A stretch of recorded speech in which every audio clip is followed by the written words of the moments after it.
అనగనగా ఒక ఊరు అనుకోకుండా ఒకనాడు కలిసారే పసివాళ్ళు స్నేహంగా.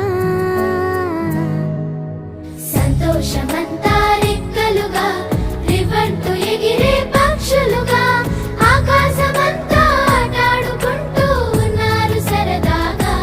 ఒకరేమో సీను ఒకరేమో చున్ను కలిసారే